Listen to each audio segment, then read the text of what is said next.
उनसे भी हेतु कृपा की वांछा करता हूँ।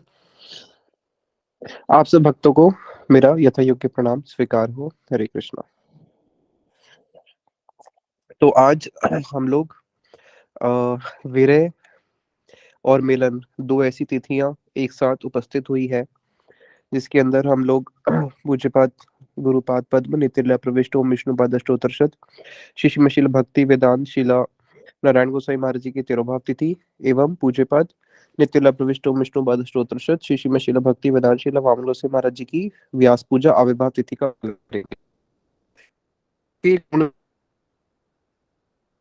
भौतिक जगत ही नहीं, तो ये हम हरे कृष्णा प्रभु जी, आवाज कट रही है, आवाज आ ही नहीं रही।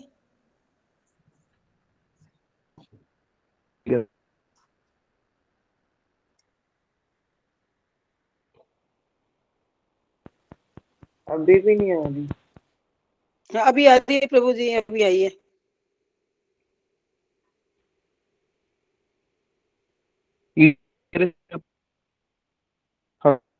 प्रभु जी आपकी आवाज अभी ना कट रही है, थोड़ा सा क्लियर नहीं। आवाज कट रही है। कट रही है, एक सेकेंड। मेरा तो नेटवर्क पूरा आ रहा है। प्रभु जी अब ठीक है? अभी हाँ ठीक जी, है? हाँ जी प्रभु जी। ठीक है। ये तिथि हमारे सामने जब उपस्थित होती है तो हमें एक सेवा का अवसर मिलता है। जैसे मान लीजिए हमारे घर में कोई अतिथि आया तो हम क्या करते हैं, उसकी सेवा करते हैं। उसकी सेवा करके हम उसको संतुष्ट करते हैं। कोई वैष्णव हमारे सामने आते हैं, भगवान आते हैं, तो हम उनकी सेवा करने का अवसर मिलता है। मान लीजिए कि आपके घर में कोई वैष्णव आए और हम उनकी सेवा ना करें तो क्या होगा? तो अपराध हो जाएगा कि अरे हमारे घर पे वैष्णव आए और हमने उनकी सेवा ही नहीं करी, कितना बड़ा अपराध हो गया। तो उसी प्रकार से एक साधक के जीवन में जो तिथि सामने आती है, अगर उस तिथि में आप नहीं करते तो ये जब भी वैष्णव की तिथि आती है उनकी उस तिथि की सेवा करनी होती है। और तिथि की सेवा कैसे होती है? जिस वैष्णव की तिथि है उसके गुणों को गान करके ही उस तिथि का पालन हो। तो आज हम और उनके गुण श्रवण करेंगे, उनका कीर्तन करके अपनी वाणी को पवित्र करेंगे। वॉइस क्लियर आ रही है अभी? प्रभु जी अभी बेटर है। ठीक है, तो लेट्स स्टार्ट। हम शुरू करते हैं। चैतन्य चरितामृत में वर्णन आता है कि श्रीमन चैतन्य महाप्रभु की जो कृपा है, श्रीमन चैतन्य महाप्रभु की जो कृपा है, श्री कृष्ण चैतन्य दया कर विचार विचार करीते चित्ते पावे चमत्कार। कि अगर कोई महाप्रभु की दया को विचार करेगा, अरे महाप्रभु ने कैसी दया करी है, और उसको अगर कोई विचार करेगा, उसको विचार करने से ही क्या होगा? चित्त पे उसको चमत्कार उत्पन्न होगा। उसको चित्त में लगेगा अरे महाप्रभु ने ऐसी करुणा करी है, जगाई मदाई तक को उन्होंने उद्धार कर दिया। मार के प्रेम दे एमन दयाल तो नहीं है कि जो उनको मार रहा है उसको भी कृष्ण प्रेम दान कर रहे हैं। इससे बड़ा दयालु और कौन हो सकता है? और ऐसा गुरुवर बताते हैं कि कृष्ण वदान्याय है, लेकिन चैतन्य महाप्रभु महावदन्याय है। और महाप्रभु के जो परिकर हैं, जो हमारे गुरु वर्ग हैं, वो महा महा महावदान्याय है। बहु जन्म यदि करे यदि श्रवण कीर्तन तबु ते ना पाए कृष्ण पदे प्रेम धन। चैतन्य चरितामृत में बताया कि अगर कोई बहुत बहुत जन्मों तक भी श्रवण कीर्तन करता है तब भी उसको कृष्ण प्रेम धन की प्राप्ति नहीं होती है। क्यों? कृष्ण यदि छूटे भुक्ति मुक्ति दिया कबू प्रेम भक्ति ना दिन राखे न लुकाइया। इस बात को याद रखना कि अगर किसी ने कृष्ण का जन्म जन्म कोटि कोटि जन्म भी भजन किया, कृष्ण उसके सामने आ भी गए तो कृष्ण क्या करेंगे? कृष्ण यदि छूटे भुक्ति मुक्ति दिया, कृष्ण मुक्ति देके या फिर उसको संसार की कोई भोग की वस्तु देके वहां से चले जाएंगे, लेकिन अपनी प्रेम भक्ति कभी नहीं देंगे। उसको वो छुपा के रखते हैं। प्रेम भक्ति राखी ने लुकाइया, उसको वो छुपा के रखते हैं। वो प्रेम भक्ति इतनी दुर्लभ है, यहाँ तक कि अर्जुन को पूरी गीता बोल दी, लेकिन अर्जुन को भी वो ब्रज का प्रेम नहीं दिया। पांडवों तक को वो ब्रज की प्रेम की प्राप्ति नहीं हुई, ना द्वारका ना मथुरा में किसी को भी वो ब्रज प्रेम उन्होंने दान नहीं किया। यहाँ तक कि उद्धव जी तो उनके इतने क्लोज थे, जिसको भगवान ने उद्धव को बोला मैं तुमसे इतना प्रेम करता हूँ जितना मैं अपनी पत्नी लक्ष्मी से नहीं करता, जितना मैं शंकर से नहीं करता, अपने भाई संकर्षण से नहीं करता, अपने आप से भी नहीं करता। लेकिन उद्धव जी को भी ब्रज प्रेम तो दान नहीं किया। तो ये कृष्ण ब्रज प्रेम कभी किसी को दान करते नहीं है। कहीं पे भी कृष्ण लीला में ऐसा वर्णन नहीं आया कि जहाँ पे भगवान कृष्ण ने किसी को ब्रज प्रेम दान किया हो। यहाँ तक कि जब पांडवों को नहीं किया, जो उनके इतने नियर एंड डियर थे, तो बाकियों का तो कहना ही क्या। इसलिए वही प्रेम श्रीमद चैतन्य महाप्रभु ने क्या किया, हे ना प्रेम श्री चैतन्य दिला यथा तथा। वही प्रेम जब कृष्ण चैतन्य महाप्रभु के रूप में आए तो उन्होंने यथा तथा सबको बांट दिया। जगाई मदाई पर्यंत अन्य के कथा। अरे भाई, जब जगाई मदाई तक को दे दिया तो और की तो कहना ही क्या। तो इसलिए आज का ये जो तिथि आती है, ये तिथि किस लिए आती है कि जिस प्रकार से चैतन्य महाप्रभु की कोई दया का विचार करता है, आज की तिथि है कि गुरुदेव की दया का विचार करना, कि गुरुदेव ने हमें क्या दिया। जब एक साधक को ये पता चलेगा कि गुरुदेव ने मुझे क्या दिया है, तब जाके ही उस अंदर ये विरह की भावना जागेगी गुरुदेव के प्रति कि हाँ, गुरुदेव ने मुझे क्या दिया है। हमारे गुरुदेव बोलते थे कि इतने साल मठ में रहने के बाद जब वृद्ध अवस्था आ गई, आज जाके हमें कुछ कुछ समझ में आता है कि हमें हमारे गुरुदेव ने क्या दिया, हमें गुरुदेव ने क्या वस्तु दी है। इसको अगर हम समझ लें कि गुरुदेव हमें क्या देने के लिए आए हैं, उसकी अगर हमें उपलब्धि हो जाए, तब भी समझना कि हमारा जीवन सार्थक हो गया, कि हाँ, गुरुदेव हमें क्या देने के लिए आए थे। एक श्लोक आता है चैतन्य चरितामृत में जिसमें बताया गया है, जिससे हम श्लोक के माध्यम से हम समझेंगे कि देखो गुरुदेव ने हमें दिया क्या है। तार मध्य स्थावर जंगम दुई भेद, जंग में तिर्यक जल स्थल अचर विभेद। अगर जीव को देखा जाए, जीवात्मा, तो जीवात्मा को दो भाग में बांट दिया, एक स्थावर एक जंगम। स्थावर क्या होती है, पेड़ पौधे जो अपनी जगह पे ही रहते हैं, और जंगम, जंगम होता है जो एक जगह से दूसरे स्थान पे विचरण कर सकते हैं। फिर जंगम को अगर आगे बांटा जाए तो तीन जगह पे बांट देंगे, जल स्थल अचर विभेद। जो जल में विचरण करते हैं, जो स्थल में विचरण करते हैं, और जो वायु में विचरण करते हैं, पक्षी आदि। अब उसमें भी अगर आगे जाए तो तार मध्य मनुष्य जाति अति अल्पतर। उसके अंदर भी देखा जाए तो मनुष्य जाति तो बहुत ही कम है, 84 लाख योनि में से। और उसके आगे भी देखा जाए, तार मध्य मलेच पुलिंद बौद्ध शबर। और मनुष्य के अंदर भी कई लोग मलेच है, मुसलमान है, कई बौद्ध है, कई शबर है, कोई पुलिंद है, अन्य अन्य जाति है। वेदों को मानने वाले तो बहुत कम है। वेद निष्ठ मध्य आर देख वेद मुखे माने। और वेद को मानने वाले भी अगर देखा जाए तो वो बहुत कम, और उसमें भी से भी देखा जाए तो वेद मुखे माने वेद निषिद्ध पाप करे धर्म नहीं गणे। वेद को मुख से तो मानेंगे भाई, हम तो चतुर्वेदी है, हम त्रिवेदी, हम वेद को मानते हैं, लेकिन वेद के निषिद्ध सारे पाप करेंगे और धर्म को फॉलो नहीं करेंगे। और अगर कोई धार्मिक होगा भी जो वेद को वास्तविक में मानता होगा, धर्मचारी मध्य बहुत कर्मनिष्ठ, उसके अंदर कर्मनिष्ठ, जो कर्म के अंदर पूर्ण निष्ठ होंगे, कर्म कर्म योग को फॉलो करते होंगे, ऐसे कोई रेयर मिलेंगे। और कोटि कर्मनिष्ठ मध्य एक ज्ञानी श्रेष्ठ। और कोटि कोटि कर्मनिष्ठ, किसी से भी भारत में पूछो गीता, अरे गीता में तो भगवान ने बोला ना कर्म करो, हम तो कर्म कर रहे हैं, और हम तो कर्म कर रहे हैं, किसी को दिल सुड़ना दुखा रहे हैं, हम तो सत्य के मार्ग में चल रहे हैं। ऐसे कोटि कर्म निष्ठों में से कोई एक ऐसा मिलेगा जो ज्ञानी श्रेष्ठ होगा। और कोटि ज्ञानी मध्य है एक ज्ञान मुक्त। और कोटि कोटि ज्ञानियों को फॉलो में से कोई एक वास्तविक ऐसा होगा जो ज्ञान मुक्त होगा, जो ज्ञान की भी चरम अवस्था को प्राप्त करके भक्ति के मार्ग में आ चुका होगा। और ऐसे कोटि मुक्त मध्य दुर्लभ एक कृष्ण भक्त। और ऐसे कोटि कोटि ज्ञानियों से मुक्त, मुक्तों जो ज्ञानियों में भी जो मुक्त है, ऐसे कोटि मुक्त जब इकट्ठे हो जाएंगे, उससे भी दुर्लभ है एक कृष्ण भक्त। अभी तो राधा जी की भक्त की बात है, एक कृष्ण भक्त। तो देखो कहाँ पे स्थावर योनि में पड़ा हुआ, फिर वो किसी प्रकार से जंगम में आया, उसके बाद वो जल स्थल अचर विभेद करते हुए मनुष्य जाति में आया, मनुष्य जाति में कर करके किसी प्रकार से वो एक सनातन संस्कृति में आया, फिर वेदों को माना, फिर वेदों को मानने के बाद धर्मनिष्ठ बना, फिर कर्मनिष्ठ बना, फिर ज्ञाननिष्ठ बना, फिर ज्ञान मुक्त हुआ, उसके बाद जाके फिर वो कृष्ण भक्त बना। तो इतनी ऊंची वस्तु, और कृष्ण भक्त की भी कौन सी वस्तु, कि ऐसा साधारण कृष्ण भक्त नहीं, ब्रज का प्रेम। तो हमें गुरुदेव क्या देने के लिए आए हैं, इस चीज को अगर हम समझेंगे, हमें गुरुदेव ने दिया है वो ब्रज का प्रेम। जो ब्रज का प्रेम यहाँ तक कि भगवान कृष्ण ने अपनी लीला में किसी को नहीं दिया, वही वस्तु हमें भगवान के अभिन्न स्वरूप गुरुपाद पद्म देने के लिए आए हैं। अब एक उदाहरण देता हूँ, देखो, जिससे हम समझेंगे कि गुरुदेव की हृदय की दया कैसी होती है। बृहद भागवतम में एक गोप कुमार का प्रसंग आता है। गोप कुमार बहुत लंबा प्रसंग है, उसको संक्षिप्त में श्रवण कर लेते हैं। गोप कुमार जो थे, इनका गोवर्धन में जन्म हुआ। वहां पे इनको इनके गुरुदेव जयंत मिले, जिन्होंने इनको दीक्षा मंत्र दिया। गोपाल मंत्र करते करते सारे लोगों को पार करते हुए ये वैकुंठ में पहुंचे। जब गोप कुमार वैकुंठ में पहुंचे वैकुंठ में पहुंचते ही गोप कुमार को सामने ही साक्षात दर्शन हुए, किनके? भगवान विष्णु के चतुर्भुज रूप में। और भगवान विष्णु गोप कुमार को देखते ही बोलते हैं, स्वागतम स्वागतम वत्स, दिष्टया दिष्टया भवान मया। अरे स्वागत है हे वत्स, तुम्हारा स्वागत है। बड़े उत्कंठित होके विष्णु जी उनको बोल रहे हैं कि तुम्हारा स्वागत है। अरे अरे सखे, मैं तुमने कितने कितने जन्म बिता दिए, और मैं इतना उत्कंठित होके बैठा था कि बस इस जन्म में तो तुम मेरे अभी उन्मुख हो जाओगे, इस जन्म में तुम मेरे उन्मुख हो जाओगे। और एक एक जन्म तुम्हारा ऐसे ऐसे बीतता गया, और मैं यहाँ पे बैठा रहा कि उत्कंठित होके कि कब तुम मेरे उन्मुख होगे। और मैं नृत्य करता था, मैं देखता था अरे इस जन्म में तो उसने मेरी भक्ति करनी शुरू करी है, और जैसे ही तुम मेरी वहां पे भक्ति करना शुरू करते थे, मैं यहाँ पे नृत्य करना शुरू करता था कि हाँ इस जन्म में तो तुम मुझे प्राप्त कर लोगे।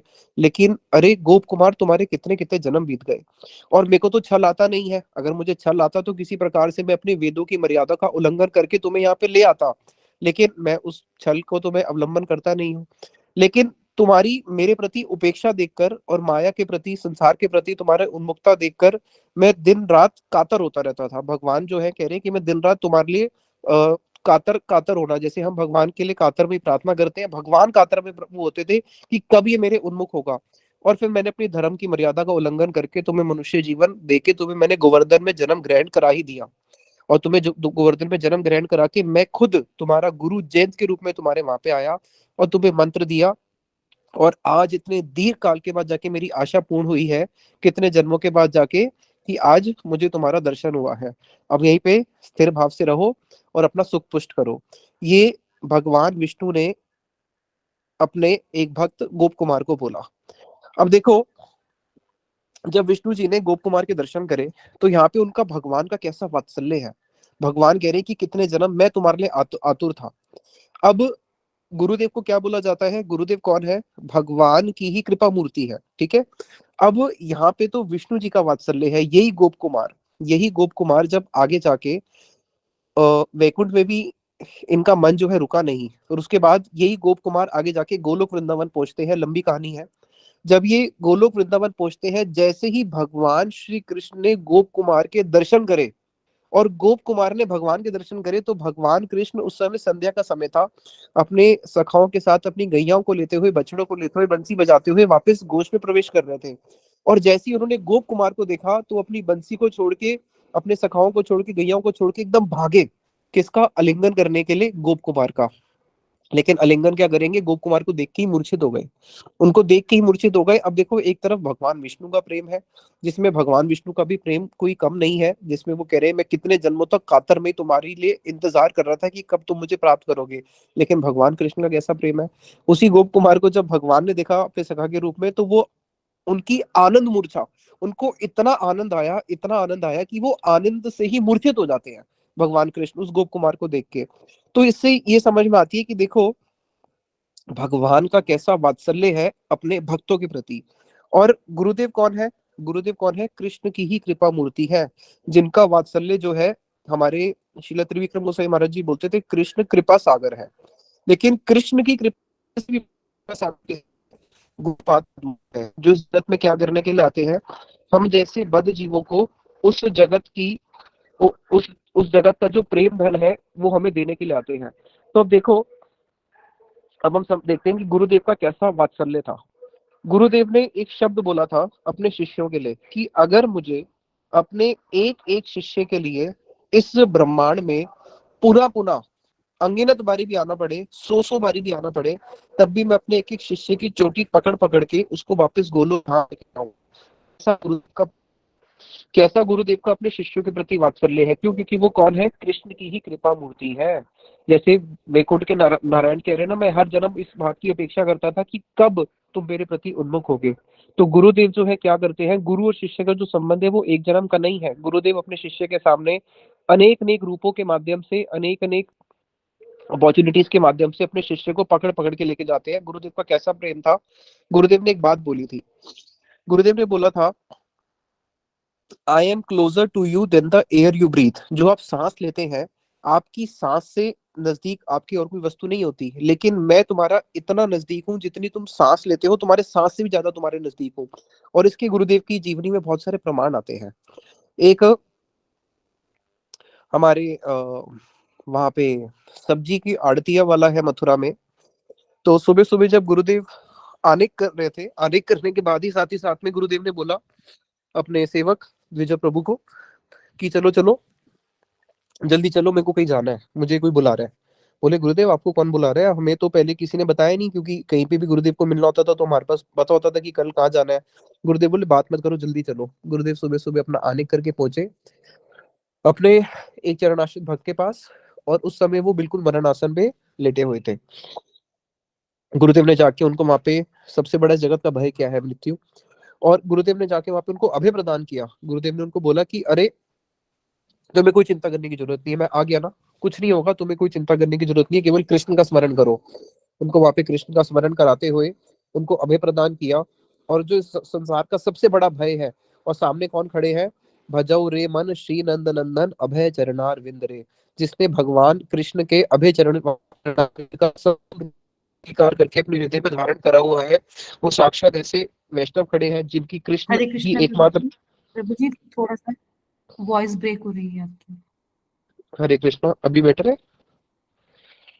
जी प्रभु जी। जिनकी कृष्ण ही एकमात्र गति है। तो वहां पे गुरुदेव ने उनको अभय प्रदान किया, और वो जो व्यक्ति थे हंसते हंसते उन्होंने इस जगत से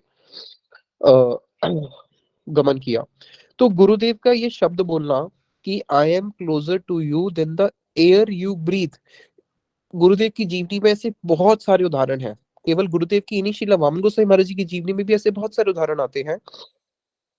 शीला वामन गोसाई महाराज जी की एक लेडी डिसाइपल थी। वो अपना गायत्री ठाकुर जी को भोग लगाते हुए, जब ठाकुर जी का भोग बना रही थी, क्रंदन करते हुए उस दिन वो शीला वामन गोसाई महाराज जी का स्मरण कर रही है, और सोच रही है कि गुरुदेव के तो इतने सारे शिष्य हैं, और मैं तो एक छोटी सी उनकी अबला नारी शिष्या, और वो भी मैं इतनी दूर रहती हूँ, और मैं इतनी धनी भी नहीं हूँ, पता नहीं वो कभी मेरे घर आएंगे भी या नहीं आएंगे। उस दिन क्रंदन करते हुए उसने ठाकुर जी का भोग बनाया। अब भोग को जब निवेदन कर रही है तो उतने में दरवाजे में घंटी बजी, तो देखा बाहर शीला वामन गोसाई महाराज जी ही खड़े हैं और उसको डांट रहे हैं। तुझे पता नहीं मैं कितना व्यस्त रहता हूँ, मुझे अनेक अनेक स्थानों पे जाना पड़ता है प्रचार करने के लिए। तू जो रोज मुझे भोग लगाती है, तेरा भोग रोज मैं ग्रहण करता हूँ। कल तूने ये बनाया था, परसों तूने ये बनाया था, इस अमुक दिन तूने अमुक वस्तु बनाई थी। तो जो हमारे गुरु वर्ग है वो इस जगत के नहीं है। हमारे जितने भी गुरु, हमारे जो गुरुदेव हैं, वो उनका एक एक स्टेटमेंट जो है, they mean it but just say it, कि I am closer to you than the air you breathe. Gurudev के ऐसे बहुत सारे उदाहरण हैं लाइफ में, बहुत सारे। एक दो और जो मुझे भी स्मरण आ रहे हैं, मथुरा में एक डॉक्टर है संजय जी, होम्योपैथिक डॉक्टर है, मथुरा के बहुत माने डॉक्टर हैं। गुरुदेव विदेश में थे तो गुरुदेव ने उनको बोला, माधव महाराज जी को, कि डॉक्टर संजय से मेरी बात करवा दो। उस समय मोबाइल का जमाना नहीं था, लैंडलाइन हुआ करते थे। डॉक्टर संजय जी को फोन किया तो उनकी माँ ने उठाया, तो बोले गुरुदेव आपके बेटे से बात करना चाहते हैं। बोले मेरा बेटा तो 15 दिन से बेड पे ही है। बोले हाँ आप बात कराइए। गुरुदेव बोले मेरे को सब पता है, बात कराओ। संजय जी को बोले कि देखो एक गिलास जल लो, भगवान को उसमें तुलसी पत्ता डाल के अर्पित करो, और उस जल को धीरे धीरे पी के कृष्ण का स्मरण करके अपने क्लिनिक में जाके अपना काम शुरू करो।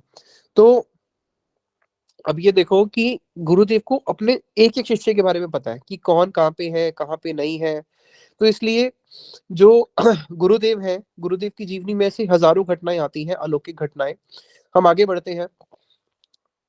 गुरुदेव का एक विशिष्ट अवदान जो उन्होंने इस जगत को दिया, सबसे पहला कि गुरुदेव ने, हमारे गुरुदेव ने जो सिद्धांतों की क्लैरिटीज है, जितने गुरुदेव ने सिद्धांतों की क्लैरिटीज दी है कि कैसे एक व्यक्ति को भजन करना चाहिए, और भजन में सबसे पहले होता है संबंध ज्ञान। तो गुरुदेव ने ये संबंध ज्ञान के ऊपर बहुत ज्यादा महत्व दिया, बहुत ज्यादा इसके ऊपर गुरुदेव ने गुरुत्व दिया। गुरुदेव वहां पे श्याम रानी दीदी जब गुरुदेव से मिलने के लिए आई, तो गुरुदेव ने श्याम रानी दीदी को एक बात बोली थी कि तुम कृष्णा को सर्च कर रही हो, बट मैं तुम्हें एक ऐसा मंत्र दूंगा जिससे तुम कृष्णा को सर्च नहीं करोगी, कृष्ण तुम्हें सर्च करेंगे। उसने कहा ऐसा कौन सा मंत्र है? तब गुरुदेव ने ये बात बोली थी, राधिका दासी यदि होए अभिमान, शीघ्र मिले तबे गोकुल कांत। कि अगर तुम्हारे हृदय के अंदर ये अभिमान आ जाएगा कि मैं राधा जी की दासी हूँ, तब तुम्हें कृष्ण के पीछे नहीं जाना पड़ेगा, कृष्ण तुम्हारे को ढूंढेंगे। तो गुरुदेव का ये सिद्धांतों की क्लैरिटीज देना, और गुरुदेव का विशेष रूप से अपने चरणाश्रित भक्तों को ये ग्रीड देना, ये ग्रीड कि तुम राधा जी की पाल्य दासी हो, ये ग्रीड देना, ये आज से पहले किसी भी आचार्य ने अपने शिष्यों को इतना खुल के नहीं दिया है। और गुरुदेव एक बात बोलते थे कि जो वस्तु मैं इस जगत को दे के जा रहा हूँ, आने वाले सालों के बाद लोगों को समझ में आएगा कि मैं क्या वस्तु देने के लिए आया था। गुरुदेव एक उदाहरण देते थे। किसी ने गुरुदेव को बोला कि गुरुदेव आप ब्रज की भक्ति की बात इतनी ओपनली और इतने सबके सामने कर देते हो, बट और तो किसी आचार्य ने इस प्रकार से किया नहीं है। तो गुरुदेव एक उदाहरण देते थे नरहरि सेवा विग्रह जी का। नरहरि सेवा जी एक ऐसी बीमारी हो गई जिसके अंदर उनको पानी भी डाइजेस्ट नहीं होता, जो भी खाएंगे या जो भी पिएंगे साथ ही साथ में मल त्याग देंगे या मूत्र के रूप में निकल जाएगा। तो उनको हमारे परम गुरुदेव एक वैद्य के पास लेके गए थे अपने गांव में, जिस वैद्य ने उनको घी खिलाना शुरू किया। जब उनको घी खिलाना शुरू किया तो घी खिलाते खिलाते बोला, भाई इनको तो कुछ भी पचता नहीं है और आप इनको घी खिला रहे हो। बोले नहीं, यही इसका वो है, उपाय है क्या। जब हम इनको घी खिलाना शुरू करेंगे, घी खिलाते खिलाते क्या है, घी शरीर से निकल तो जाएगा लेकिन उसकी चिकनाहट तो रह जाएगी शरीर में, आंतड़ियों में, पेट में, और वो चिकनाहट धीरे धीरे धीरे पकड़ पकड़ लेगी और उसके बाद जो भी खाना खाएंगे वो पचना शुरू हो जाएगा। तो गुरुदेव का सिद्धांत क्या था कि जब हम भक्ति करने के लिए आते हैं, सबसे पहले हमें अपना संबंध ज्ञान जो है वो पुष्ट करना है कि हमारा भगवान से क्या संबंध है। इसलिए हरि नाम जब करते हैं, गुरुदेव बोलते थे हरि नाम कैसे होता है, संबंध सहित और अनर्थ रहित, संबंध सहित अनर्थ रहित।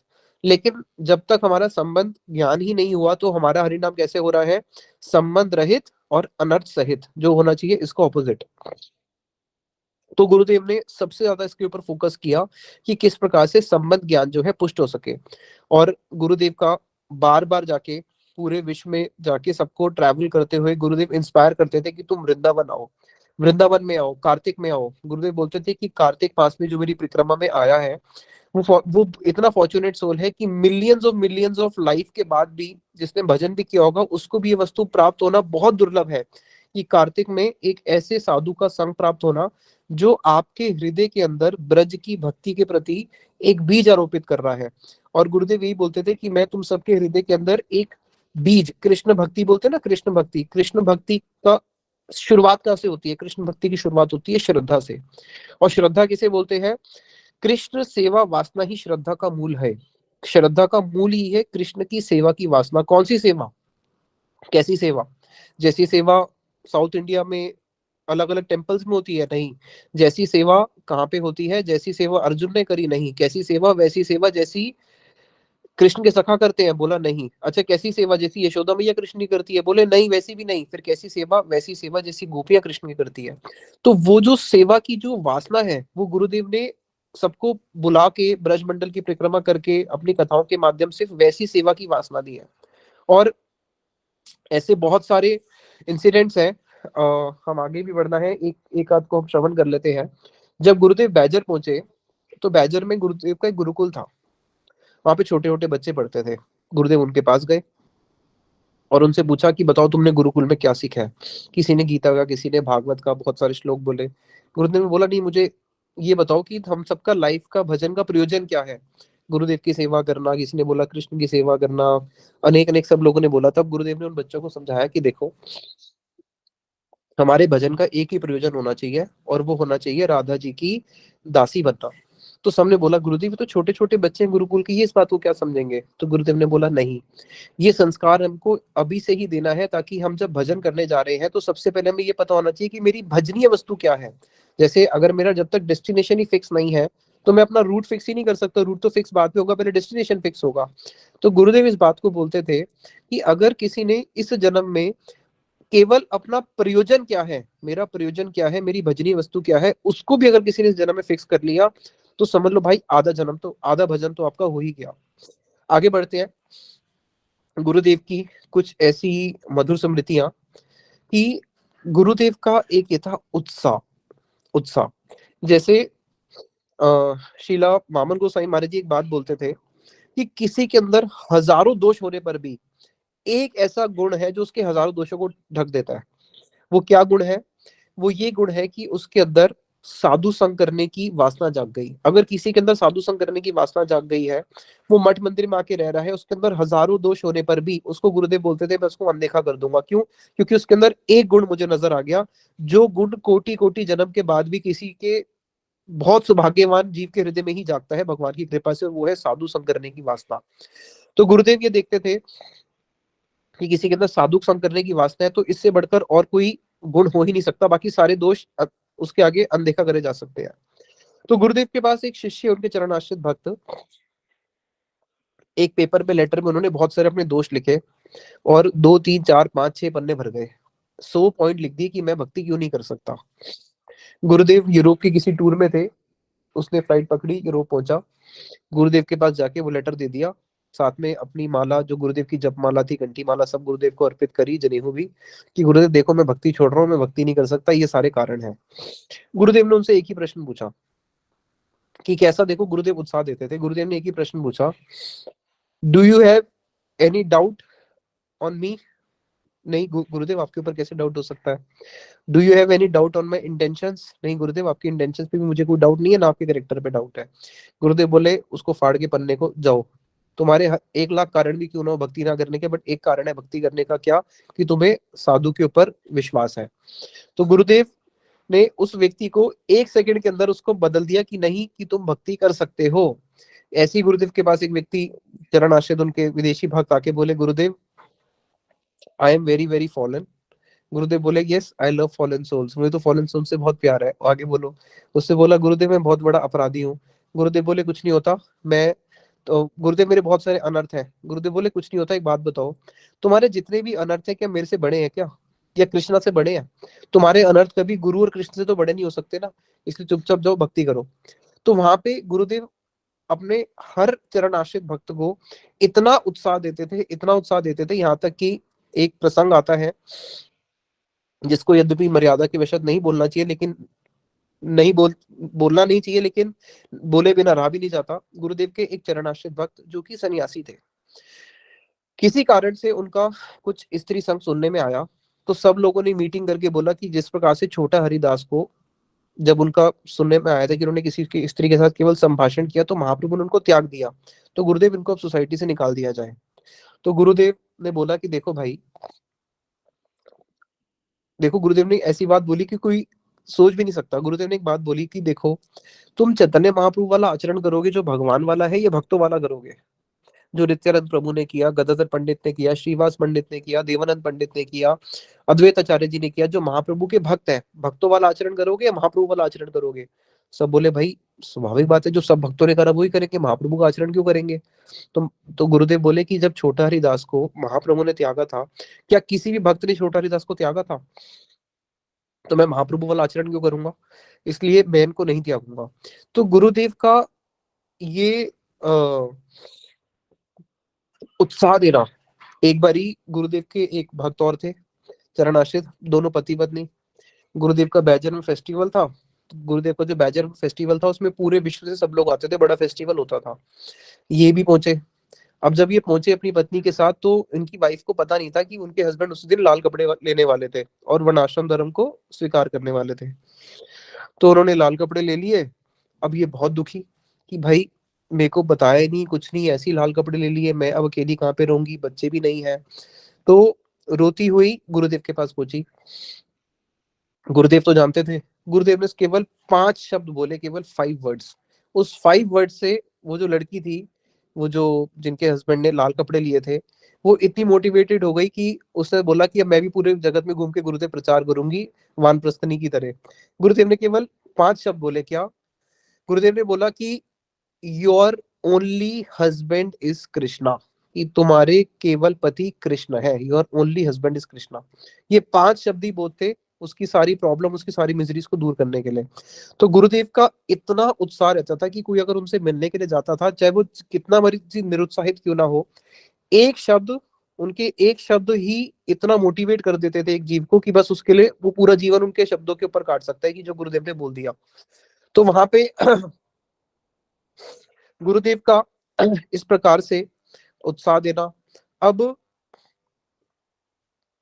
वहां पे गुरुदेव की एक बहुत बड़ी अवदान है कि गुरुदेव ने बहुत सारी विद्वत सभाओं का आयोजन करवाया और सिद्धांतों की क्लैरिटीज दी है। जैसे जो मथुरा वासी हैं, जहाँ पे बड़े बड़े चोबे बैठे हैं, बड़े बड़े भागवत के वहाँ पे विद्यालय है, भागवत के वहाँ पे स्कॉलर्स बैठे हैं, और गुरुदेव ने देखा कि अब इन लोगों को मैं कैसे समझाऊं कि रूप गोस्वामी जी कौन है, गौड़िया सिद्धांत क्या है, गौड़िया परंपरा क्या है। ये लोग तो ऐसे समझते थे कि ये बंगाली लोग हैं, इनको कुछ खाने को मिलता नहीं था, इसलिए यहाँ पे आके भिक्षा मांग के अपना जीवन काटते हैं, इनमें कोई विद्वत्ता थोड़ी ना होती है।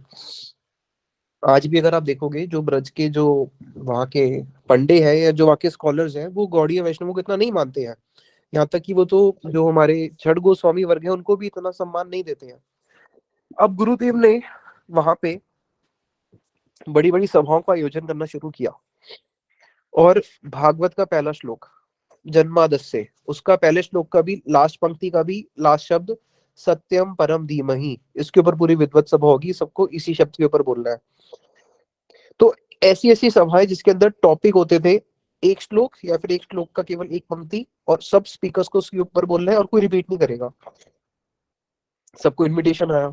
अब बड़े बड़े दिग्गज वो भी सोच रहे भाई हम जाके बोलेंगे तो बोलेंगे क्या, और इतने सारे लोग बोल रहे हैं, हमारा नंबर तो आखिरी में, इस टॉपिक में बचता ही क्या है बोलने के लिए। अपने शिष्यों को बोला एक काम करो, तो सुबह ना वहाँ पे रोज मथुरा में कथा होती है नारायण महाराज जी की, जाके वहाँ पे नोट्स बना के आया करो और हमें बताना गुरुदेव क्या क्या बोलते हैं। अब उस सभा के अंदर सब स्पीकर ने सब कुछ बोल दिया, अब कुछ बचा ही नहीं है बोलने के लिए। अब जब गुरुदेव बोलते थे, कुछ सोच भी नहीं सकता था, ऐसे ऐसे विचार गुरुदेव वहां से निकाल के बोलते थे कि सब लोग अपने दांतों के नीचे उंगली जमाने लग जाते थे कि क्या इनके सिद्धांत है, कैसी सिद्धांतों की क्लैरिटीज है। आज तक भी मैं इस बात को बोलता हूँ, मथुरा की जो बच्चियां थी जो स्कूल में कॉलेज में पढ़ती थी, बाकियों के तो ब्रह्मचर्यों की बात ही नहीं कर रहे, उन्होंने भी अगर गुरुदेव की कथा सुनी हुई है, उनके सामने भी कोई बड़े से बड़ा, जब रूप गोस्वामी की तिथि होती है, कोई बड़े से बड़ा पंडित भी अगर कुछ गलत बोलेगा ना, वो पकड़ में आ जाएगा। क्यों? उन्होंने गुरुदेव की कथाएं सुनी हुई है। हमारी गुड्डी दीदी, उन्होंने गुरुदेव की बचपन से कथाएं सुनी हुई है। अगर कोई बड़े से बड़ा पंडित भी कुछ गलत बोलता है ना, वो पकड़ लेती है, देखो ये तो गलत बोल रहा है सिद्धांत। तुलसी मैया, गुरुदेव बोलते थे यमुना मैया, अरे भाई यमुना मैया तुलसी मैया मत बोल देना, पूरी गड़बड़ कर दी। तुलसी जी कोई मैया नहीं है, यमुना जी कोई मैया नहीं है, वो देवी है। अगर उनको मैया बोल दोगे तो सारे सिद्धांत में ही तुमने पानी फेर दिया, सारा संबंध ज्ञान सारा कुछ पूरा सब कुछ खत्म कर दिया। तो गुरुदेव की जो सिद्धांतों की क्लैरिटीज है, मथुरा वाले भी हैरान हो जाते थे जब गुरुदेव बोलते थे भाई कृष्ण का जन्म मथुरा में तो हुआ ही नहीं है। तो मथुरा वासी जो मथुरा में वहां पे रह रहे हैं वो भी हैरान हो जाते थे, ये कहाँ से आप सिद्धांत लेके आ रहे हो। गुरुदेव बोले भाई भागवत को तो मानते हो ना? बोले हाँ भागवत को तो मानते हैं। बोले भागवत में से तुम्हें इतने सारे प्रमाण दे दूंगा। इतने सारे प्रमाणों की लड़ी लगा दी कि देखो कृष्ण का तो जो जन्म है वो गोकुल में हुआ है, मथुरा में तो प्रकट हुए थे। तो गुरुदेव की जो सिद्धांतों की क्लैरिटीज है, जिन्होंने भी गुरुदेव की कथाएं सुनी है वो समझ सकते हैं कि कितने क्लियर सिद्धांत गुरुदेव ने दिए हैं। इसलिए जो भी साधक है, जो अपने भजन को आगे पुष्ट करना चाहते हैं और शास्त्रों में प्रवेश करना चाहते हैं, तो वो गुरुदेव की जो गौड़िया सामृत में रोज कथाएं आती है उसको रोज सुनो। ऐसे ऐसे विचार जो कहीं पे भी सुनने को नहीं मिलते हैं। अब आगे आज क्योंकि शीला वामन गोसाई महाराज जी की भी तिथि है, तो हम उनके विषय में भी कुछ श्रवण करेंगे। शीला वामन गोसाई महाराज जी के अनेकों अनेकों गुण हैं। जो वैष्णवों के 26 गुण बताए गए हैं, कृपालु, आकृतो, सत्यसार, सम, दोषवदन्य, मृदु, शुचि, अकिंचन, सर्वोपकारक, कृष्ण एक शरण, हम उनके जीवनी में कैसे ये सारे सारे गुण नजर आते थे उसको हम संक्षिप्त में श्रवण करेंगे। कि सबसे पहले कृपालु, शिला वामन गोसाई महाराज जी की कृपा कैसी थी। प्रभुपाद जी बोलते हैं कि एक व्यक्ति को कृष्ण उन्मुख करने के लिए 200 गैलन रक्त खर्च करना पड़ता है, 200 गैलन्स। और शिला वामन गोसाई महाराज जी बोलते थे कि प्रचार का कार्य कौन कर सकता है? प्रचार का कार्य, वास्तविक प्रचार का कार्य वही कर सकता है जो 200 गैलन खून खर्च करने को तैयार हो। तो अब देखो शीला वामन गोसाई महाराज जी ने कैसी कैसी जगहों पे जाके प्रचार किया है। शीला वामन गोसाई महाराज जी ने जाके उन उन स्थानों पे प्रचार किया है जहां पे इतने गरीब लोग रहते थे जिनके पास खाने तक के लिए 2 समय की रोटी नहीं होती थी। ऐसे ऐसे घरों में जाके शीला वामन गोसाई महाराज जी ने प्रचार किया है। और साथ ही साथ में जब प्रचार करते थे तो कैसे अकृत द्रोह, कभी भी किसी के प्रति द्रोह नहीं रखना। कैसे? अब वो रात को प्रचार करने के लिए किसी के यहाँ पे जा रहे हैं सुंदरवन के जंगलों में, जहाँ पे जाने के लिए उनको कीचड़ से होके जाना पड़ेगा। कीचड़ के ऊपर पैर रख रख के जाओगे घुटने तक, उसके बाद थोड़ा नाव में बैठोगे, फिर उसके बाद थोड़ा आपको टमटम में बैठा पड़ेगा, जो वहाँ के रिक्शे होते हैं, तब जाके आप किसी के घर पे पहुंचोगे। जहाँ पे आपको पहुंचना था शाम को 8 बजे, आप पहुंच रहे हो रात को 12 बजे। अब कैसे उनको बोलोगे भैया हमें भूख लगी है? तो महाराज जी जाती उनको बोलते थे कि देखो हम तो प्रसाद पाके आए हैं, इसलिए आप सुबह ही हम नाश्ता करेंगे और रात को खाली पेट सो जाएंगे। क्यों? क्यों इनको कष्ट देना? रात को 12 बजे कहाँ हमारे लिए भोजन बनाएंगे? और उनके घरों में जब जाते थे, अब उनके जो घर है वो घर भी कैसे है, बारिश आ गई तो अंदर ही पानी आ जाएगा कमरे के अंदर ही। तो रात को कमरे के अंदर उनके छत के ऊपर पानी गिर रहा है उनके कमरे में ही, लेकिन क्या करेंगे, अरे इनको परेशान क्यों करना है। साथ ही साथ में क्या करेंगे फिर, छाता लेके बैठ जाएंगे और पूरी रात बैठ के हरिनाम करते रहेंगे कमरे के अंदर, लेकिन उनको परेशान नहीं करेंगे। तो इतना उनका, शीला वामन गोसाई महाराज जी का इतना सरल में जीवन था। यहाँ तक कि जब उनकी अपनी व्यास पूजा आती थी, आज तो उनकी व्यास पूजा ही है, अपनी व्यास पूजा से 1 दिन 2 दिन पहले ही अपना मठ से सारा सामान लेके किसी घर पे जाके रुक जाएंगे, और किसी को पता भी नहीं चलना चाहिए मैं कहाँ पे हूँ, कि मैं अपनी व्यास पूजा क्यों बनाऊं। सत्य आचार्य मत जई सही मत छार, सही मत अमार आर मत आर जार मत जाऊ छार खार। कि शीला वामन गोसाई महाराज जी का सत्य, कि जो हमारे आचार्यों का मत है, जो हमें गुरु परंपरा से प्राप्त हुआ है, केवल उसी का प्रचार करना है और उसी मत को हम फॉलो करेंगे। बाकी जितने भी मत है संसार के वो सब जाए भाड़ में। और फिर महाराज जी का एक बड़ा सुंदर गुण, कि महाराज जी ने जब प्रचार करते थे, शीला वामन गोसाई महाराज जी, इनका ऐसा था कि जो खल व्यक्ति होते हैं ना, खल जो सबको दुष्ट दुष्ट होते हैं, जो सबको, जिनका काम ये सबको परेशान करना, ऐसे खल व्यक्ति भी शीला महाराज महाराज जी को कभी उद्विग्न नहीं दे सकते थे। ऐसे खल व्यक्ति भी जब उनके पास आते थे तो वो उनको भी इतना सम्मान देते थे। प्रभुपाद जी ने एक बात बोली थी कि हु कैन बी गुरु, किसी ने प्रभुपाद जी से पूछा, तो प्रभुपाद जी ने बोला था, गुरु की एक योग्यता है जो अपने शिष्य के शिष्य को भी सम्मान दे सके, उसको बोलेंगे गुरु। यानी कि उसको इतना डाउन टू दी अर्थ होना चाहिए। और महाराज जी तो ऐसे थे, जो खल व्यक्ति भी उनके पास आते थे, उनको भी देख के कि इनके अंदर भी तो कौन है, ये भी तो कृष्ण का ही एक अंश है, उन तक को भी वो सम्मान देते थे। और किसी भी, जैसे अगर हमें भजन करना है, हमें भजन करने के लिए एम्बियंस चाहिए भैया, वृंदावन होना चाहिए, आसपास में भक्त होने चाहिए, यमुना जी होनी चाहिए। लेकिन महाराज जी को अगर कथा करनी है, उनको अपने ग्रंथों का काम करना है, यहाँ तक कि उनको अध्ययन करना है, वो कैसे भी एम्बियंस में रह के कर सकते थे। इसको बोलते हैं सम, कि वो किसी भी परिस्थिति में रह के कभी भी ना किसी को उद्विग्न उन्होंने दिया और ना ही कोई उनको उद्विग्न दे सकता था। महाराज जी का तो ऐसा वो था कि महाराज जी तो ये बोलते थे, इतना सिंपल लाइफ थी शीला वामन गोसाई महाराज जी की। शीला वामन गोसाई महाराज जी इस बात को बोला करते थे कि मेरा कुर्ते की जेब जो है वही मेरा बैंक बैलेंस है, बस। जो उनकी कुर्ते की जेब में पैसा आ गया, बस वही उनका बैंक बैलेंस है। उसके अलावा उन्होंने कहीं पैसे कभी एकत्रित ही नहीं करे। यहाँ तक कि अपने अप्रकट होने के 15 साल पहले तक तो उन्होंने पैसे को हाथ लगाना भी छोड़ दिया था। जो भी पैसे आते थे उनकी सेवा की लेते थे, और महाराज जी को कुछ चाहिए होता था तो सेवा के लिए ही बोल देते थे कि इस सेवा के लिए धन दे दो, धन को हाथ तक नहीं लगाते थे।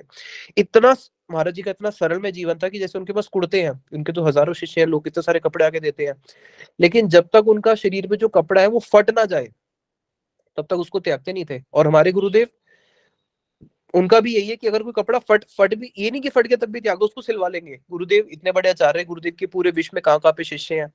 गुरुदेव का कुर्ता फट गया, उन्होंने द्विजा प्रभु को दिया, जा उसको सिलवा के ला। देखा भैया इसको सिलवा के लाऊंगा तो साफ दिखेगा, फटा हुआ है, इसके ऊपर सिला हुआ है। तो वो नया लेके आ गए। गुरुदेव ने बहुत डांटा, बोले नया क्यों लेके आया, मेरे को वही वाला कुर्ता चाहिए। वो जो गुरुदेव, वो फट गया था, आपके शिष्य आएंगे देखेंगे क्या आपने फटा हुआ कुर्ता पहना हुआ, सिला हुआ दिखेगा। तो इतना उनका सिंपल, इतना सरल में जीवन, कि यहाँ तक कि रबड़ की चप्पल पहनते थे, वो भी जब तक पूरी घिस नहीं जाएगी दूसरी चप्पल नहीं आएगी। इतना सरल में जीवन उनका था। और एक बारी क्या हुआ, शीला वामन गोसाई महाराज जी के पास एक व्यक्ति चंदन का साबुन लेके आ गया। जब चंदन का साबुन लेके आ गया, महाराज जी ने गुस्सा करते हुए बोला, अच्छा तो तुम मेरे को ये चंदन का साबुन इसलिए देना चाहते हो ताकि तुम्हें भोग करने का लाइसेंस मिल जाए, कि देखो हमारे गुरुजी चंदन के साबुन से नहाते थे, तो हम शिष्य भी तो चंदन लगा के नहा सकते हैं। जाओ इसको भगवान को दो, चंदन हम जीव के लिए नहीं बना, भगवान के लिए बना है। तो वहां पे महाराज जी का जो जीवन था बहुत ही इतना सरल में जीवन था। और इस बात को महाराज जी बोलते थे कि वैष्णवता ही सरलता का दूसरा नाम है। सरलता ही वैष्णवता का दूसरा नाम है, कि सरलता और वैष्णवता दोनों समान है, दोनों में कोई अंतर नहीं है। जैसे एक बच्चा होता है ना बिल्कुल सरल, तो महाराज जी बोलते थे कि वैष्णवता का अर्थ ही है बिल्कुल सरलता, सरल में जीवन, सिंपल लिविंग, हाई थिंकिंग। अब वैष्णवों के बहुत गुण में से 26 गुण में से उनका जो सबसे बड़ा गुण होता है वो क्या होता है? वैष्णव का सबसे बड़ा गुण होता है कृष्ण एक शरण, कृष्ण की एकांतिक शरण ग्रहण करना। अब शिला वामन गोसाई महाराज जी की कृष्ण के प्रति कैसी एकांतिक शरण थी, इसको सुनो आप। अगर मठ में सेवा करते करते कोई अपराध हो जाता है ठाकुर जी के चरणों में, तो ठाकुर जी की सारी सेवाओं की जो मालकिन है वो कौन है? वो तो ठाकुरानी है, वो तो राधा रानी है। शिला वामन गोसाई महाराज जी राधा रानी को ठाकुरानी बोला करते थे। तो कोई भी अगर मठ में सेवा में त्रुटि होती थी तो ठाकुरानी जी स्वयं आके शीला वामन गोसाई महाराज जी को बता देती थी कि आपके अमुक सेवक ने अमुक अमुक गलती करी है। और यहाँ तक कि रात को शीला वामन गोसाई महाराज जी जब सोते थे, वो रात को बात करते हुए सोते थे अपनी भजन कुटी में। अब उस समय उनके सेवक पूछते थे अब रात को बात किससे करते हो, तो हमेशा इशारा करते थे ऊपर की ओर, ऊपर की ओर, यानी कि दीवार पे जहाँ पे उनके गुरुदेव का चित्रपट लगा हुआ था। तो इनका कृष्ण के प्रति इतना शरणागति थी। उनके बहुत सारे एक वो है, एक आप लोगों ने अगर श्रवण करा हो, टोटा गोपीनाथ जगन्नाथपुरी में है, जहाँ पे राधा रानी स्वयं आती है शीला वामन गोसाई महाराज जी के स्वप्न में, और उनको आके बोलती है कि मेरा पीछे से जो लहंगा है वो फटा हुआ है। अब स्वाभाविक बात है, अगर इस जगत में किसी स्त्री का लहंगा फटा हो तो क्या किसी पराये को बोलेगी कि मेरा लहंगा फटा हुआ है? ये कभी किसी पुरुष को बोलेगी? वो किसको बोलेगी? जो उसके बहुत नियर एंड डियर होगा उसी को तो बोलेगी ना मेरा कपड़ा फटा हुआ है। तो राधा रानी शीला वामन गोसाई महाराज जी को आके बोल रही है स्वप्न में कि मेरा लहंगा फटा हुआ है। तो शीला वामन गोसाई महाराज जी ने सुबह उठे और एकदम से गुरुदेव को बताया कि स्वप्न में ऐसे ऐसे आया है और वो है। तो फिर गुरुदेव ने व्यवस्था बनाई और सारे भक्त लोग पोजीशन लेते हुए कीर्तन करते हुए पहुंचे, वहां पे जाके पुजारी जी को दिया, और पुजारी जी ने जो प्रसादी वस्त्र था जो पीछे से फटा हुआ था वो शीला वामन गोसाई महाराज जी को दे दिया। वो आज भी बंगाल में किसी एक गृहस्थ भक्त के घर पे पड़ा हुआ है। तो इस प्रकार से महाराज जी का कृष्ण के प्रति उनकी ऐसी शरणागति थी कि स्वयं राधा रानी ही आके उनकी बहुत सारी ऐसे वो है। एक बारी महाराज जी कुकिंग कर रहे थे, तो महाराज जी जब कुकिंग कर रहे थे तो महाराज जी का शाय नेचर था। कुकिंग करते करते वो जो सब्जी बन रही थी तो चावल धोने के लिए चले गए। जब चावल धोने के लिए चले गए तो उतने में मंदिर में एक स्त्री आई और उसने सब्जी के वो पलटा मार के हिलाना शुरू कर दिया, नहीं तो सब्जी नीचे से लग जाती। अब मठ में ये नियम था, गौड़िया मठ में नियम था कि रसोई के अंदर कोई भी स्त्री प्रवेश नहीं कर सकती है। अब शीला वामन गोसाई महाराज जी ने देखा भाई ये सेवा अपराध तो नहीं हो गया, तो उन्होंने फिर परम गुरुदेव के पास गए। बोला मेरे से आज एक सेवा में अपराध हो गया। बोले क्या अपराध हो गया? बोले अपराधी हो गया, मैं चावल धोने के लिए चला गया, उतने में सब्जी नीचे से लगने वाली थी तो कोई आई बाहर से और उन्होंने ऐसे ऐसे सब्जी को पलटा मार के नीचे से हिला दिया। तो बोले कि एक बात बताओ, ये रसोई का कार्य किसका है? बोले रसोई का कार्य जो है रंधन का कार्य तो राधा रानी का। बोले अगर राधा रानी की रसोई में कोई गलती हो रही होगी तो उसको ठीक कौन करने आएगा? बोले राधा रानी ही आएगी। तो बोले इसलिए वो कोई साधारण स्त्री नहीं थी, वो साक्षात ठाकुरानी ही थी। जब उन्होंने देखा कि कृष्ण के जो भोग बन रहा है उसमें किसी प्रकार से कहीं वो खराब ना हो जाए, तो राधा रानी ही स्वयं आई थी। तो महाराज जी की जीवनी में तो ऐसे बहुत सारे उदाहरण हैं कि कैसी उनकी कृष्ण के प्रति कैसी उनकी शरणागति थी। एक बारी महाराज जी ट्रैवलिंग कर रहे थे, ट्रैवलिंग करते हुए महाराज जी जा रहे थे नवदीप। तो नवदीप के लिए हम उतरते हैं बर्धमान। अभी वर्धमान से पहले आ गया आसनसोल। तो महाराज जी ने सबको बोला आसनसोल में सब लोग उतर जाओ। सब शिष्य बोले हमने तो बर्धमान उतरना है नवदीप के लिए। महाराज जी बोले बात मत करो, सब उतर जाओ अभी। सब उतर गए। महाराज जी बैठ के रोने लगे। अब उतने में अनाउंसमेंट हुई कि जो भी यहाँ से ट्रेन निकली है वो ट्रेन आगे जाके डीरेल हो गई है। तो सबने पूछा कि महाराज जी जब आपको पता था डीरेल हो जाएगी तो आपने सबको क्यों नहीं उतरवाया? बोले कि जो कृष्ण है वो परम स्वतंत्र है। कृष्ण कौन है? कृष्ण परम स्वतंत्र है। कृष्ण की जो इच्छा होती है, कृष्ण की इच्छा से सब कुछ होता है। तब इच्छा मत विष्णु करे न पालन, तब इच्छा मत शिव करे न संहार। तो हम तो जो गुरुदेव का आदेश होता है वही करते हैं। गुरुदेव का आदेश हुआ कि सबको लेकर उतर जाओ तो मैं उतर गया। तो महाराज जी का इतना कृष्ण के प्रति शरणागति था, यहाँ तक कि उनकी तो ऐसी शरणागति थी वो कृष्ण से भी लड़ पड़ते थे। एक बारी उनके एक सेवक थे शीला वामन गोसाई महाराज जी के, उनका शिष्य के प्रति वात्सल्य कैसा था ये देखो। उनके एक सेवक थे सुंदर। असम में कहीं पे प्रचार के लिए गए हुए थे वामन गोसाई महाराज जी के साथ। वहाँ जनरेटर चलाना पड़ा, लाइट चली गई थी। जनरेटर चलाते समय कुछ ऐसा इलेक्ट्रिक का करंट लगा कि ऑन द स्पॉट उनकी वहीं पे डेथ हो गई। तो शीला वामन गोसाई महाराज जी ने खाना पीना तक छोड़ दिया अपने उस शिष्य वात्सल्य के कारण। उन्होंने खाना पीना तक छोड़ दिया। अब शीला वामन गोसाई महाराज जी बहुत दुखी रहने लगे। उन्होंने फिर एक पत्र लिखा। वो पत्र उन्होंने लिखा शीला नारायण गोसाई महाराज जी को। और उन्होंने नारायण गोसाई महाराज जी को उस पत्र में लिखा कि यद्यपि ये वो गृहस्थ, मैं गृहस्थ नहीं हूँ, गृहस्थों की पत्नी होती है, पुत्र होते हैं, लेकिन आज शिष्य जाने के बाद एक का किसी को कैसा दुख होता होगा वो आज मुझे अनुभव हो रहा है। तो मैं आपसे प्रार्थना करता हूँ, अगर इस सेवक ने जाने अनजाने में भी अगर आपके चरणों में कोई अपराध किया हो तो आप मेरी बात मान के उसके किसी अपराधों को नहीं लेंगे, तो उस अपराधों को क्षमा कर देंगे। और भी जो मठवासी वृंद है उन सबसे प्रार्थना करेंगे इनका कोई अपराध ना ले। तो उनका अपने एक शिष्य के लिए कितना कंसर्न है। इसलिए अगर कोई शेष वैष्णव की सेवा करता है और मानो जाने अनजाने में उसने अगर किसी और वैष्णव के चरणों में अपराध भी किया हो, तो अगर आप किसी किसी शेष वैष्णवों का अनुगत्य सिंसियर लेके सेवा करोगे तो वो ही आपके बाकी अपराधों से आपकी जो बाकी कहीं अगर आपके अपराध भी होंगे वो आपके वही क्षमा करवा देंगे। तो शीला वामन गोसाई महाराज जी का अब एक शिष्य थे जो अभी हमारे जनार्दन महाराज जी हैं। तो नहीं, एक और नित्य वद प्रभु।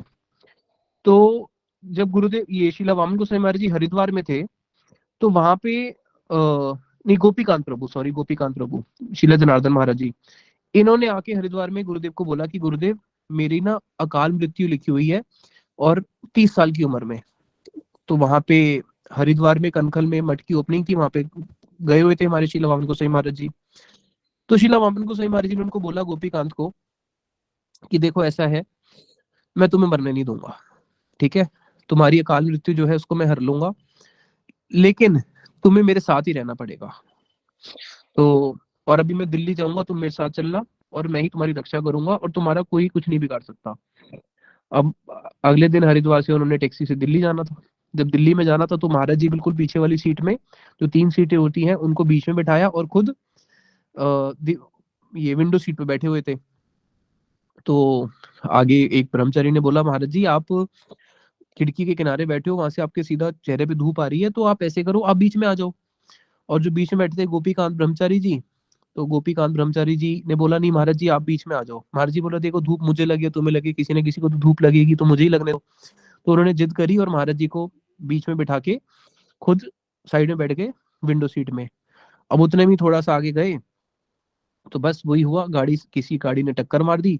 जब टक्कर मार दी गाड़ी में, बाकी के चारों लोग सेफ। और ये जो प्रभु जी थे, ये गोपीकांत प्रभु, इनका नाक और इनके कान में इतना भयानक चोट आया कि इनके नाक से भी खून निकल रहा है और कान से भी पूरा खून निकल रहा है। गाजियाबाद के आसपास गाड़ी पहुंची थी तो वहां पे किसी डॉक्टर को दिखाया। डॉक्टर ने देखा भाई ये बहुत सीरियस है, ये रुई पकड़ो और इनका जो खून निकल रहा है नाक से और कान से, वो खून निकलते रहने देना, खून बंद मत होने देना, और बस केवल खून को पोंछते रहना और फटाफट दिल्ली जाओ। तो फिर दिल्ली लेके गए उनको। दिल्ली में वहां पे लोहिया अस्पताल में उनको एडमिट कराया। और शीला वामन गोसाई महाराज जी जो है वो नरसिंह भगवान को बुला के उनके साथ लड़ रहे हैं। कह रहे हैं कि देखो ऐसा है, आपने पहले मेरा एक सेवक मेरे से छीन लिया था, अब चाहे कुछ भी हो जाए मैं अपने सेवक को आपके यहाँ से मैं उसको नहीं जाने दूंगा।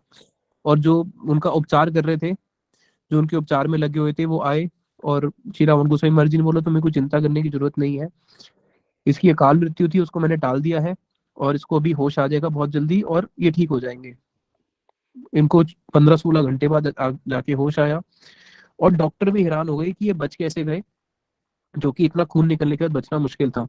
तो शीला वामन गोसाई महाराज जी की तो ऐसी शरणागति थी कि आते ना कि एक श्लोक आता है जिसमें बताया गया है कि हरऊ रोष्टे गुरु स्त्राता, कि अगर हरि रुष्ट हो जाए तब भी गुरु आपको बचा सकते हैं, लेकिन अगर गुरु रुष्ट हो जाए ना तो इस ब्रह्मांड में कोई नहीं बचा सकता। तो इनका ऐसा वो था कि जहां पे इनकी अकाल मृत्यु है, यानी कि विधि ने लिख दिया यानी कि विधाता का वो कोई बदल सकता है, वो ना हम बदल सकते हैं ना कौन बदल सकते हैं, गुरु बदल सकते हैं, वो विधाता की लिखनी को भी काट सकते हैं। ऐसे ही जब महाराज जी हरिद्वार में ही थे तो वहां पे एक और इंसिडेंट हुआ था। हरिद्वार में नीचे एक व्यक्ति रसोई बना रहा था, जो उनका सेवक नीचे रसोई बना रहा था, रसोई बनाते बनाते एकदम से गैस लीक हो गई। गैस लीक होने के कारण आग लग गई, वो उसका पूरा शरीर जल गया और उसने 3 बारी बोला, गुरुदेव बचाओ, गुरुदेव बचाओ, गुरुदेव बचाओ। अब उतने में जो शीला वामन गोसाई महाराज जी थे, उन्होंने अपने शिष्य को नीचे बोला, जाके देखो क्या हो रहा है। और किसी प्रकार से उसको हॉस्पिटल एडमिट कराया गया। बॉडी पूरी बर्न हो चुकी थी। डॉक्टरों ने बोला भैया रात को दिल्ली लेके जाओ। रात को दिल्ली कहाँ से लेके जाए? तो बोला अच्छा एक काम करो, देहरादून से जाओ, 4 बोतल वहां से ब्लड लेके आओ। तो शीला वामन गोसाई महाराज जी अपने सेवक को बोला, जाओ देहरादून से ब्लड लेके आओ, इसको दिल्ली नहीं जाना पड़ेगा और यहीं पे इसका उपचार हो जाएगा और इस कष्ट होगा लेकिन इसके प्राण नहीं जाएंगे, इसकी रक्षा हो जाएगी और ये आगे भी रह के वैष्णवों की सेवा करेगा। तो ऐसे शीला वामन गोसाई महाराज जी की जीवनी में तो हजारों हजारों ही इस प्रकार की अप्राकृत घटनाएं हैं। शीला वामन गोसाई महाराज जी, शीला त्रिविक्रम गोसाई महाराज जी और हमारे गुरुदेव, इन तीनों में कैसी मित्रता थी, कैसा प्रेम था, आप लोगों ने इसके बारे में सुना ही होगा। हमारे गुरुदेव जो हैं और शीला त्रिविक्रम गोसाई महाराज जी, शीला त्रिविक्रम गोसाई महाराज जी बार बार हमारे गुरुदेव को छेड़ते थे सभाओं में जब तीनों बैठते थे, कि ताकि गुरुदेव जो है राधा, शीला त्रिविक्रम गोसाई महाराज जी पक्ष लेते थे कृष्ण का, गुरुदेव लेते थे राधा रानी का। क्यों? ताकि इनके अंदर से मैं ज्यादा से ज्यादा जो इनके ब्रज का जो धन भरा हुआ है, जो ब्रज का प्रेम भरा हुआ है, उसको बाहर निकाल पाऊं। तो एक बार क्या हुआ, उन्होंने एक प्रश्न पूछा शीला त्रिविक्रम गोसाई महाराज जी ने, कि आपने भगवत गीता में जो एक श्लोक आता है योग क्षेम वामी अहम, उसके अंदर आपने अर्जुन मिश्र का उदाहरण क्यों दिया है? और कोई उदाहरण नहीं था क्या? हमारे संप्रदाय में किसी और का कोई उदाहरण होता? गुरुदेव बोले हाँ बहुत सारे उदाहरण है। माधवेंद्र पुरी पाद जी का भी तो उदाहरण है। माधवेंद्र पुरी पाद जी जो थे, अर्जुन मिश्र के लिए तो भगवान क्या लेके आए थे? अपनी पीठ पे जो राशन की सामग्री है वो लेके आए थे। और शीला माधवेंद्र पुरी पाद जी के लिए वो क्या लेके आए थे? माधवेंद्र पुरी पाद जी के लिए वो लेके आए थे, दूध लेके आए थे। तो किसी भक्त ने पूछा, ये तो हो गया योग का और क्षेमम का उदाहरण दो। तो गुरुदेव बोले उसके भी बहुत सारे उदाहरण हैं। और शीला भक्ति वेदांत त्रिविक्रम गोसाई महाराज जी ने बीच बीच में टॉन्ट मार दिया कि देखा देखा कृष्ण कितने दयालु हैं, अपने भक्तों के लिए कितना कुछ करते हैं, क्या आपकी राधा रानी इतना कुछ करेंगी क्या?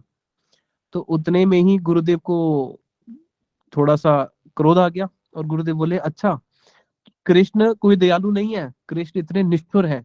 गुरुदेव अपने उस मूड में आ गए जो गुरुदेव का मूड है, जो इस जगत को देने के लिए आए हैं। गुरुदेव बोले कि कृष्ण तो निष्ठुर है, वो तो गोपियों को मध्य रात्रि के समय निर्जन वन में छोड़ के चले गए। गाय को मारने वाला, बछड़े को मारने वाला, वत्सासुर को मारने वाला, किस प्रकार से वो हो सकता है, इतना दयावान हो सकता है? दयावान तो हमारी राधा रानी है। तो श्री त्रिविक्रम गोसाई महाराज जी बोले भाई आपकी राधा रानी ने कब आके कुछ खिलाया है किसी को? हर जगह तो उदाहरण कृष्ण का ही आता है। तो वहां पे गुरुदेव ने बोला कि देखो भाई, कृष्ण क्या लेके आए थे? कृष्ण तो केवल दूध लेके आए थे और हमारी राधा रानी तो दूध के साथ में खीर की सामग्री सारी लेके आई और उन्होंने खीर बनाई। कृष्ण अगर कहीं पे भी योग क्षेमम आता है तो कृष्ण ने लाके सामग्री दे दी, लेकिन कहीं पे ऐसा वर्णन नहीं आता कि कृष्ण ने खुद बना के खिलाया हो। लेकिन रूप गोस्वामी सनातन गोस्वामी पाद जी जब हरि कथा में इतना व्यस्त हो गए, भोजन ही करना भूल गए, तो राधा रानी तो सारी सामग्री लेके आई, खीर बनाई और खीर बना के उनको बोली कि तुम ये खीर बाबा भोग लगा के पा लेना। और जैसे उन्होंने खीर पाई, जैसे हम लोग गुरुदेव की टेप रिकॉर्डिंग सुनते हैं तो एकदम पहचान लेते हैं ना, अरे ये तो गुरुदेव की आवाज है। तो वो तो राधा रानी का रोज नित्य प्रसाद पाने वाले हैं। तो जैसे उन्होंने पाया तो पहचान लिए, तो राधा रानी के हाथ की रसोई है। तो वहां पे उन्होंने बोला कि देखो इसलिए कौन ज्यादा वो है, राधा रानी जो है वो कृष्ण से ज्यादा कृपामय है। तो इस प्रकार से इन तीनों का जो संबंध था, जिसमें मैं मूल बात बताना चाहता था, त्रिविक्रम गोसाई महाराज जी ने कभी भी पूरा जीवन दीक्षा नहीं दिया। तो जब त्रिविक्रम गोसाई महाराज जी अप्रकट हुए तो शीला वामन गोसाई महाराज जी ने बोला था कि मैं शीला त्रिविक्रम गोसाई महाराज जी की तिथि को अवलंबन करके इस जगत से जाऊंगा, क्योंकि उन्होंने इस जगत में कोई शिष्य नहीं बनाया। और जब उनकी तिथि मेरी तिथि का पालन होगा तो उनकी तिथि भी साथ में ही पालन होगी। तो शीला त्रिविक्रम गोसाई महाराज जी की तिरोभाव तिथि और शीला वामन गोसाई महाराज जी की तिरोभाव तिथि दोनों एक ही दिन पे आती है।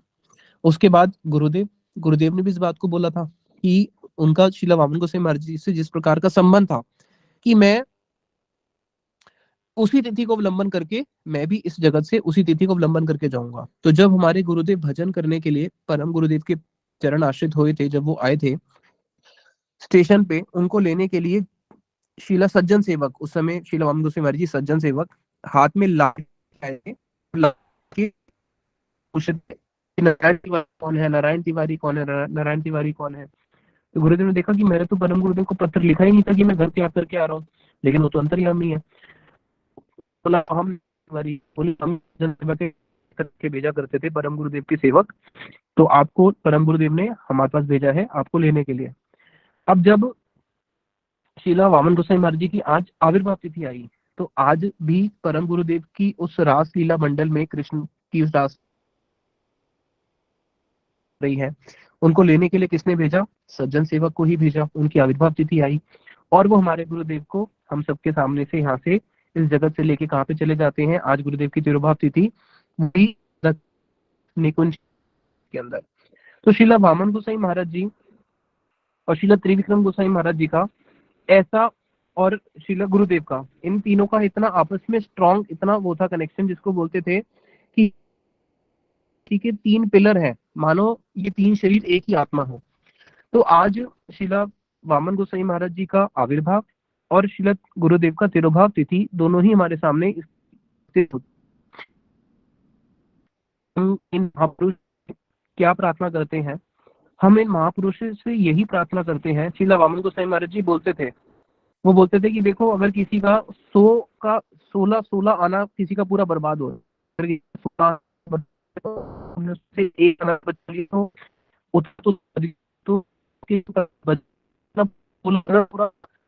प्रभु जी, हम तो यही आपकी प्रार्थना आवाज करते हैं। ब्रेक हो रही है। हरे कृष्णा।